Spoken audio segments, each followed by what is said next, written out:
बिस्मिल्लाहिर्रहमानिर्रहीम। नाज़रीन, आज हम आपको दिखाते हैं शाज़ोर 2024 मॉडल, जिसका जो है न्यू वर्जन आया है।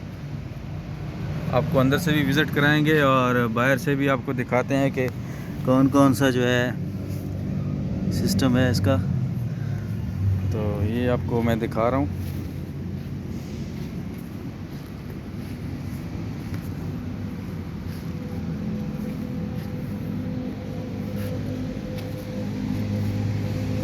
बिल्कुल ब्रांड न्यू है गाड़ी और अनटच।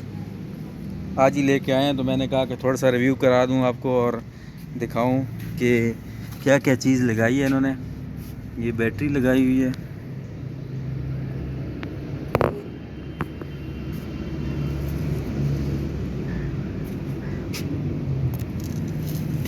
नीचे से जनाब बहुत बड़ा जो है इन्होंने सिलेंसर के साथ डोल टाइप लगाया हुआ है।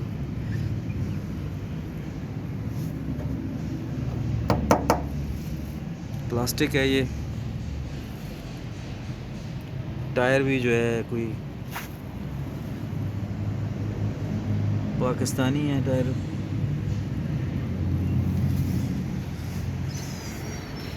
शेप इसकी आप देख सकते हैं कि